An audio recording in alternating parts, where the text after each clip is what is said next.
Question 1. Work out the value of 25 minus the root of 43.87 over 6 plus 2.12 squared. Write down all the figures on your calculator display.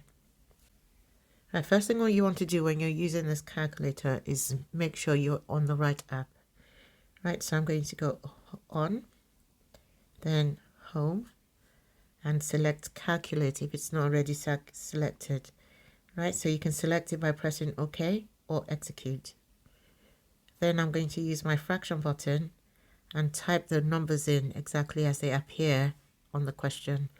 So I've got 25 minus square root 43.87 down button 6 plus 2.1 and then x squared using this button here,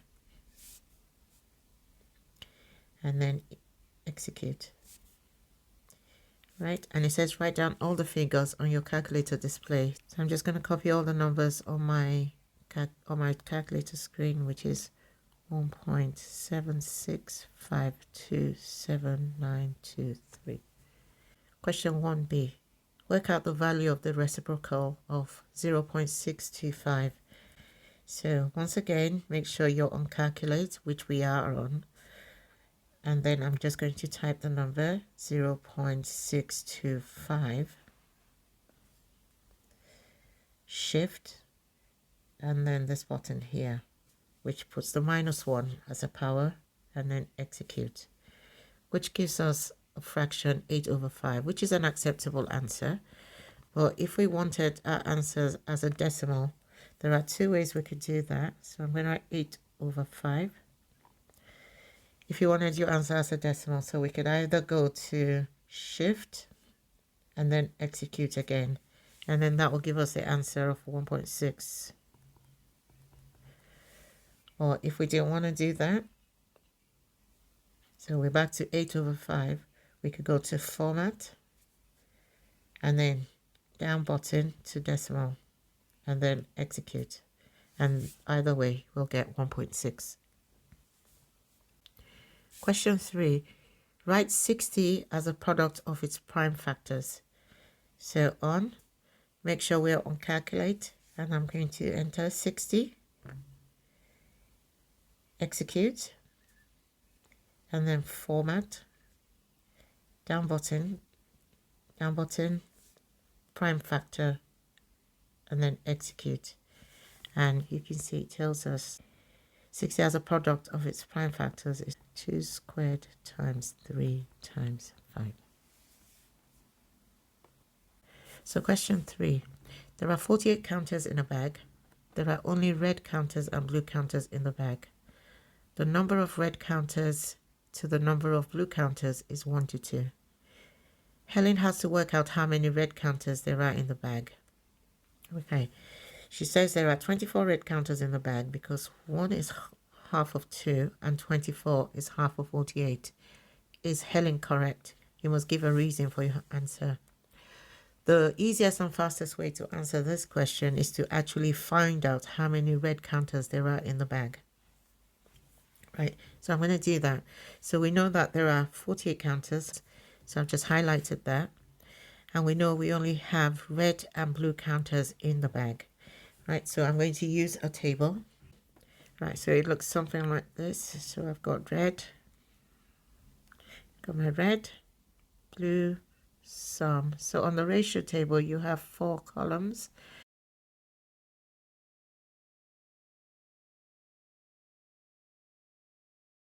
Right, so these are my 4 columns on my ratio table.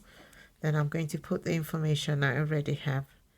So we know that the ratio of red to blue is 1 to 2. So 1, 2, which means we've got 3 parts altogether. And we know that's equivalent to 48 counters. It tells us in the question that there are 48 counters in a bag. Right, so we're going to put 48 as our sum over here. Right, this is a calculator paper, so we're going to treat it as such and use it to find my multiplier. So you can find the multiplier by dividing 48 by 3. So divide the number here by the number of parts, basically. Right, so again, I'm going to my calculator on, make sure I'm still on calculate, and then 48 divided by 3, and that tells us the multiplier is times 16. Right, so we're going to be timesing everything on this table by 16. The one we're really interested in is the number of red counters. So I don't need to fill in the whole table, but I can just I can fill in the number for red. Right, so just 1 times 16 is 16. Right, you can fill in the rest of the table if you want to. Yes, and we've got 2 times 16, so we've got 32 blues. And for the difference, okay, so on the difference column, you would have 2 take away 1. So we've got 1, and the difference between them then will be 16. Right, now let's go back to the statement Helen made. Helen said there are 24 red counters in the bag because 1 is half of 2 and 24 is half of 48. Clearly there are 16 red counters in the bag. So Helen's not correct. Right, the question then is, why is she not correct? And the answer lies here. Helen's logic is that 1 is half of 2 and 24 is half of 48. But red is 1 out of 3. So what Helen should have been working out is 1/3 of 48, not half of 48. So when you're answering this question, you could either say no. So it's important that you actually answer the question by starting by saying no. Right, so you could say no, there are 16 red counters. That's an acceptable answer. Or you could say no, the fraction of red counters is 1/3, not a half of 48. Right, question 4. -2 is less than or equal to n, which is less than 5. N is an integer, so integer means whole number. Right, write down the greatest possible value of n. When you have a question like this that's asking you to work out the greatest possible value of n, we're just going to list out all the possible values of n first. So using this inequality, we know that n is going to start from, it's going to be between these two numbers. The question is, do I include -2 and do I include 5? Right. If this sign over here has an equal to, in this case it's less than or equal to, then we're going to include the number.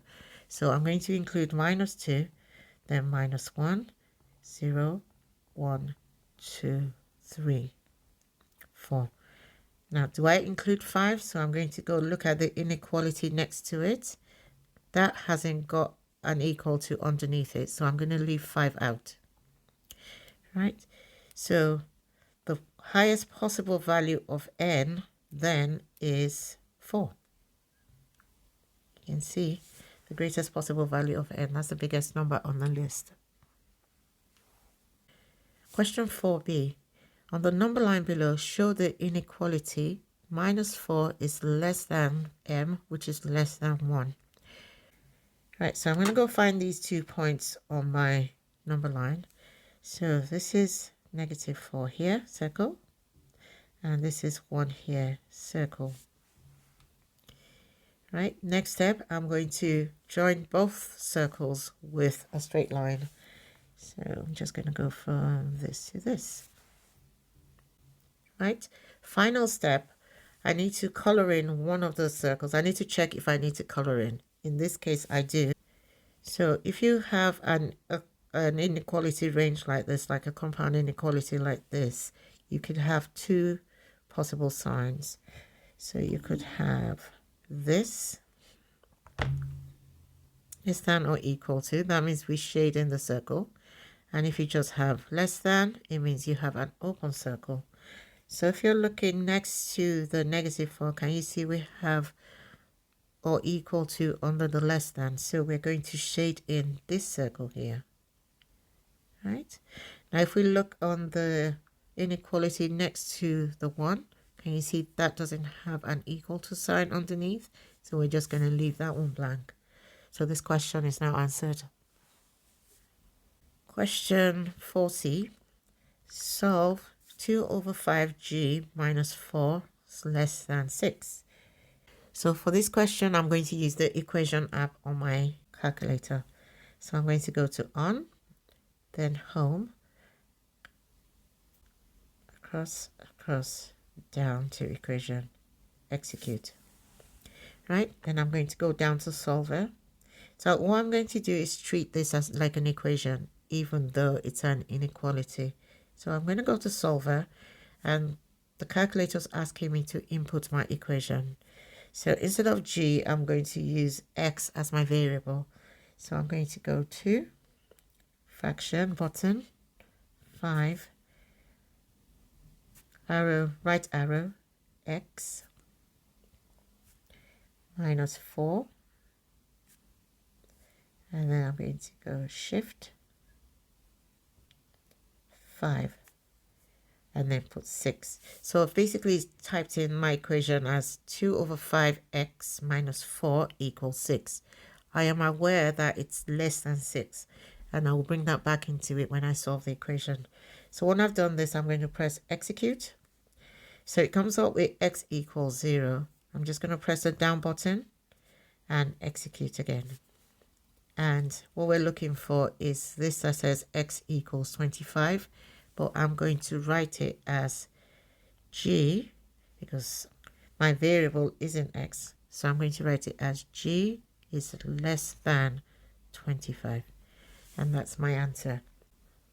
Now, if you have a calculator that doesn't have the solver function, you can work through this. In fact, I recommend that you write down the working out even though we're solving it on the calculator. So this is what this would look like on the working out. So we've got 2 over 5g minus 4 is less than 6. Right, I'm going to write this as 2g over 5. It's the same thing. Minus 4 is less than 6. Right, so I am going to add 4 to both sides to start with. Right, so that gives us 2g over 5 is less than 10. Then you notice that we're dividing by 5. So I'm going to multiply both sides of my equation by 5. So times by 5, times by 5. So 2g is less than 50. Right, we don't want 2g, we just want g. So this in algebra means 2 times g. Right, so I'm going to divide both sides by 2. So divide by 2, which tells us then that g is less than 25, which is exactly the same answer we got from a calculator. Right, so even though we're working on a calculator, I would suggest showing some workings out just in case you've typed the wrong thing on your calculator. Question 5. Here's a triangle and rectangle. All the measurements are in centimeters. The area of the triangle is 10 centimeters squared greater than the area of the rectangle. Work out the value of x. So the first question I'm asking myself is, what is the area of the rectangle and what's the area of the triangle? So I'm going to write down the formula for both of them. So area of triangle. So area of a triangle is base times height divided by 2. Right, so if I go back to my triangle here, so when they say height, they mean, so when we say height, we mean the perpendicular height, how tall it is. So we're looking at how tall it is. That forms a 90 degrees at the bottom here. So that means this is the height of our triangle, and this is the base of our triangle. So I'm going to substitute this into my formula. So I'm going to replace the letters in my formula by the values we know. So we know the base is 8. So I'm going to write area equals 8. And we know that the height is 6x. So over here you can see height is 6x. So I'm going to put 6x here divided by 2. Right, 8 times 6x is 48x divided by 2, right? Remember, this is a calculator paper, so if you don't know what 8 times 6 is, just type it into your calculator, right? And here we've got 48x over 2, which is the same thing as saying 48x divided by 2. Again, if you're not sure what 48 divided by 2 is, just type it into your calculator, right? So this will give us 24x. So that's the area of the triangle. So we're just going to move this to one side, keep this for a minute. And then we're going to come to area of the rectangle. So the formula for area of a rectangle is base times height. So area of a rectangle is base times height. So if we go to our diagram here, we can see this is the base. So that's the side it's resting on. So the base is 5. And the height is how tall it is. And the height is 4x minus 1. Right? So this is our height. So if we substitute this into the equation we've got, so area is our base, which is 5, times the height is 4x minus 1. So all of this is the height. So I'm going to put that in a bracket, 4x minus 1. Right, when we're writing things in algebra, we don't usually show the multiplication sign. So I'm going to rewrite this as 5 bracket 4x minus 1. Right, so we need to expand this bracket here. Expand means multiply everything in the bracket by what's outside the bracket. So you can use a grid for this, or you can use claw, or you can use foil. So I'm going to use a quick grid for this. So I've got my 4x, line, minus 1, line. Right, be careful when you're using a grid or when you're multiplying this. Right, so this works as a negative 1. Right, and we're multiplying by 5. So I'm going to put 5 outside. Right, so we need to multiply 4x and 5, which gives us 20x here. And then I'm going to multiply 5 and negative 1, which gives us minus 5. So the expanded version of this expression is what's under the grid. So we've got 20x minus 5.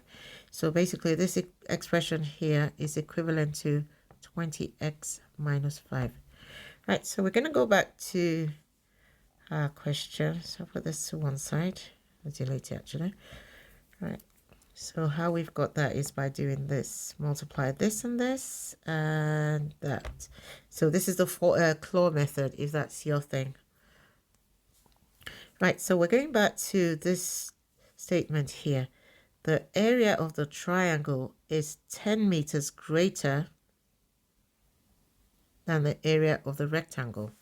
Right, so the area of the triangle, so we've got 24, 24x, is 10 centimeters squared greater than the area of the rectangle.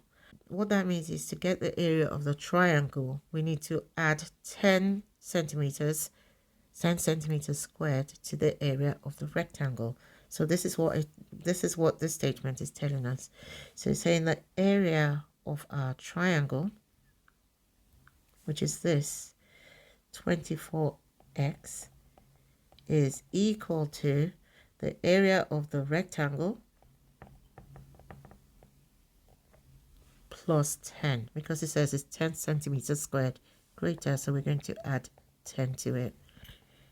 Right, now we're going to tidy this up a bit by collecting like terms. So we're going to combine terms that don't have letters and combine terms that have letters. So first of all, we've got 24x equals 20x. So what's minus 5 plus 10? Now, if that's confusing for you, you can rewrite it as 10 minus 5. It's the same thing, right? So that's going to be a positive 5. So plus 5. Right, the question's asking us to find x. Work out the value for x. So it's telling us here, work out the value for x. So that means we're going to have to solve this equation. So we've got x on both sides of the equation. So we've got the left-hand side and we've got the right-hand side here. And you see both of them have an x variable there. So we need the x variables to be on one side of the equation. So I'm going to minus 20x from both sides because this is the smaller value. Which means now we have 4x. So 24x minus 20x is 4x. 20x minus 20x is nothing, which leaves us just 5. So x then is 5 divided by 4. So we can divide both sides by 4, right? Because we don't need 4 x's, we just need 1. So if we divide both sides by 4, so the answer would be 5 over 4. If you choose to, we can convert this to decimals. So if you know this already, you would know that this is 1 1/4, which is 1.25. But let's remember that this is a calculator paper, so we're going to treat it as such. Right, so if you're not sure what 5 over 4 is, we're going to go to the calculator here. And once again, we're going to go to on. Make sure we're on calculate. Right, if you're not on calculate, navigate to calculate, execute. And then I'm going to enter my 5 fraction button 4, shift, and then execute. And that will tell us the answer is 1.25. Question 6. Last year, a family recycled 800 kilograms of household waste. 57% of the waste was paper and glass. So that's important information. I'll just highlight that. So we know 57% of this 800 kilograms was paper and glass, so 800 kilograms. The weight of the paper recycled to the weight of the glass recycled is 12:7. Calculate the weight of the glass. So we want this as important information. And this is also important. All right, so first of all, we want to know how much of the waste was paper and glass. So from what we know so far, we know that 57% of 800 kilograms paper and glass. So what's 57% of 800 kilograms? So we're going to go to our calculator here. I'm going to go to on. Make sure we're in calculate. Then I am going to type in 57, catalog. Yeah, this one's weird. So catalog, down to probability, enter. And then that's where the percent button is on this calculator. So execute. So that brings up 57%. Off in maths, when we're talking about off, we mean multiply. So I'm just going to press times. And then 800 kg. So I'm just going to put my 800 in and then execute. And that tells me that paper and glass will be 456 kilograms. So 456 kg. Right. Then I'm going to go to this next line over here. That tells me that the weight of the paper recycled to the weight of the glass recycled is 12:7. So I'm going to use my ratio table. So we're talking about paper and glass. So I've got paper, P for paper, and I've got glass. And as usual, I'll have my sum and my difference. Right, so this is what the table looks like.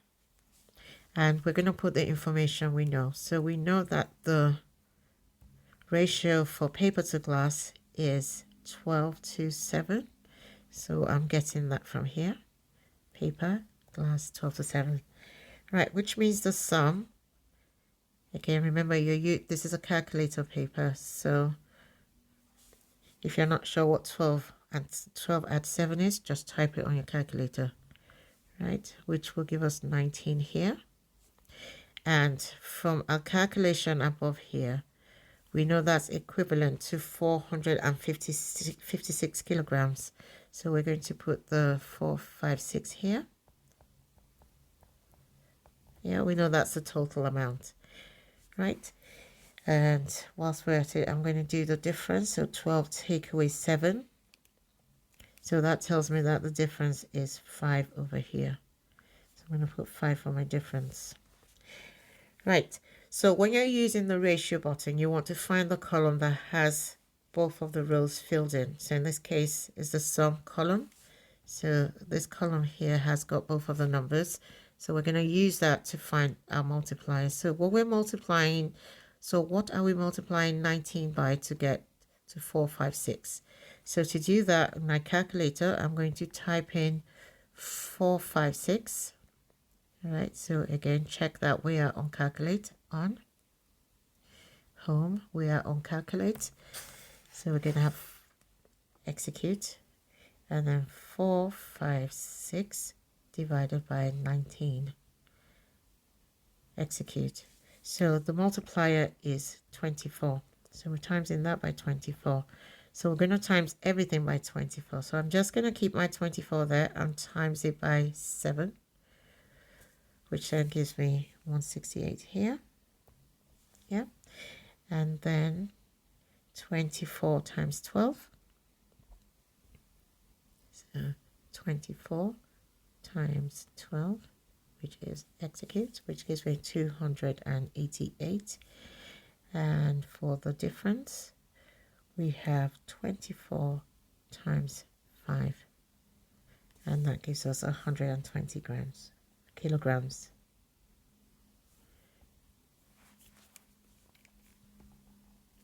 So 120 kilograms.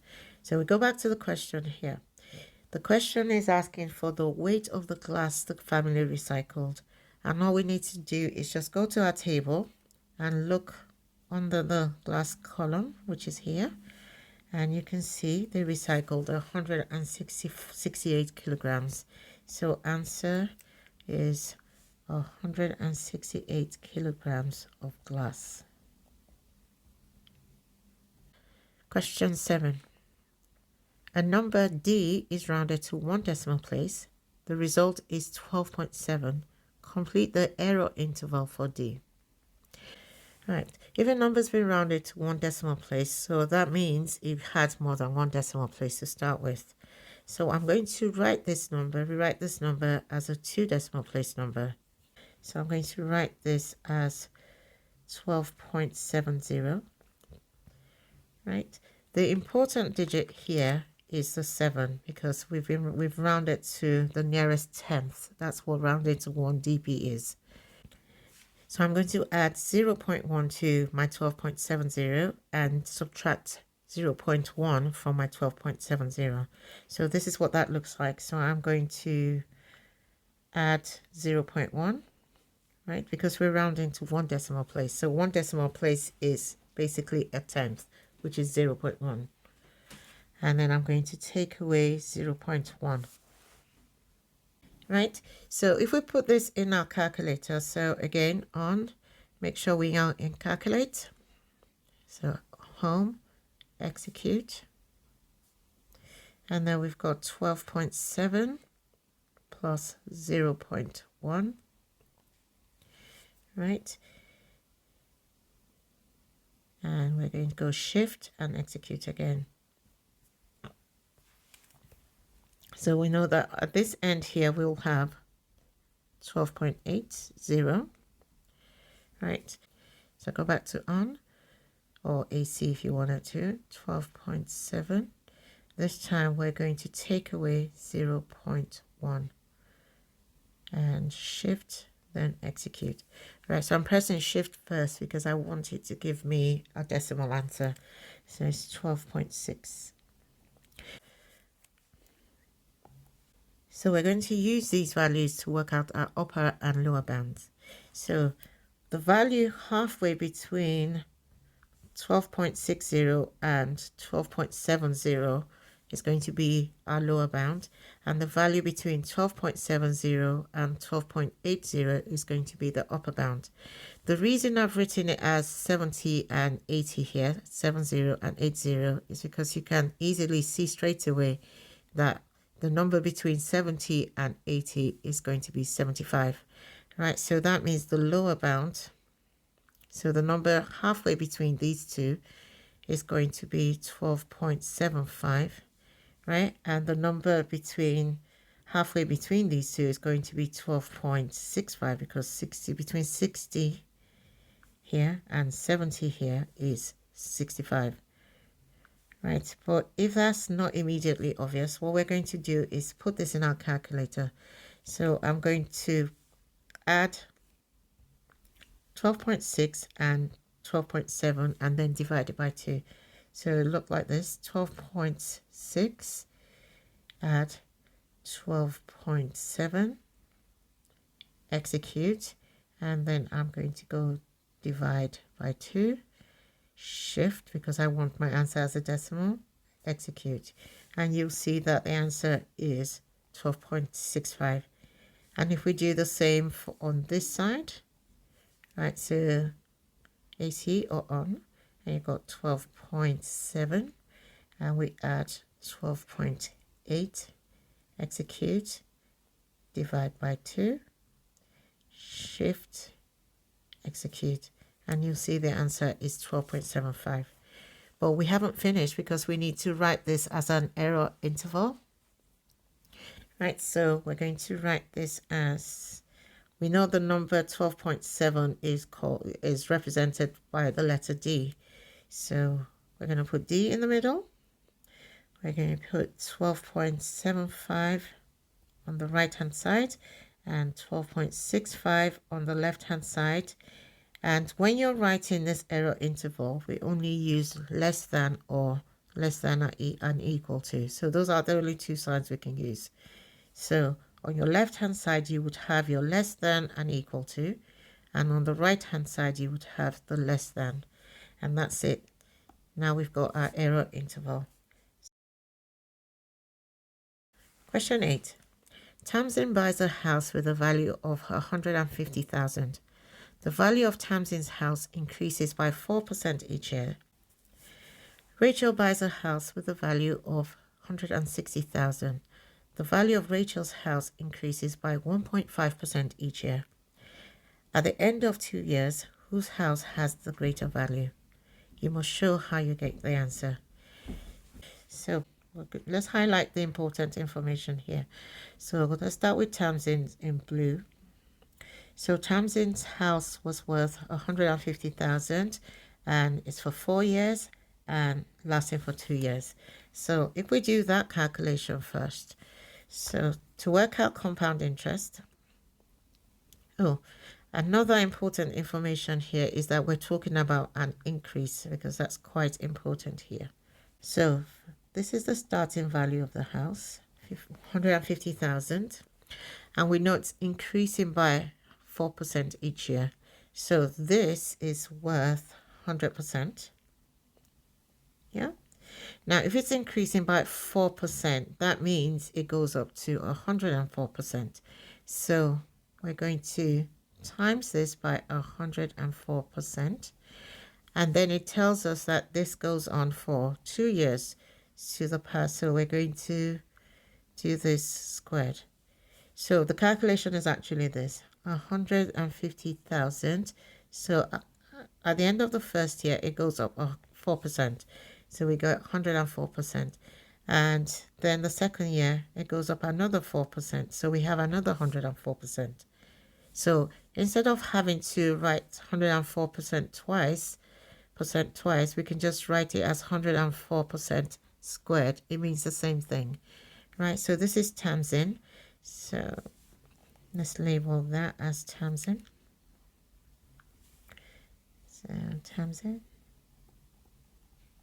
And then we're going to do a similar thing for Rachel. So this is Rachel here.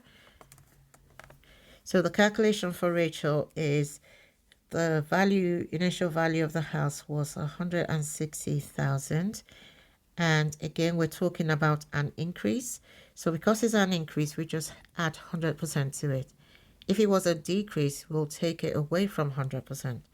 So the information here, so if we highlight Rachel's information in yellow, So Rachel had 160,000 value in the house, and it's increasing by 105% each year for 2 years.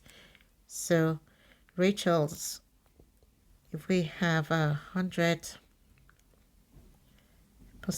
plus 1.5%, so that will give us 101.5%. Yeah. So this is what we need for our calculation. Right, so this 104 came from 100 plus. So times in. So we had 100% plus 4%. That's where we got the 104 from. And this one, we're getting 100 plus 1.5, so that gives us 101 plus 5.5%, right? So going back to these. Again, that's happened for 2 years. So once again, we'll have 101.5%. We don't want to write it twice, so we're just going to square it. And then we're going to put all this into the calculator. So I'm going to start with times in. So I'm going to go on, home, make sure I'm on calculate. So I'm going to go execute or OK. And then I'm going to type all this in. So I'm going to go 1, 5. So I'm typing in my 150,000. Double check that you've got the 4 zeros in. Times 104. Catalog to bring up my probability. Down button. OK and OK again. So that gives me my 104. Now there's a squared button. I'm going to use that here to put the squared on. And then I'm going to go shift because I want my answer as a decimal. Execute.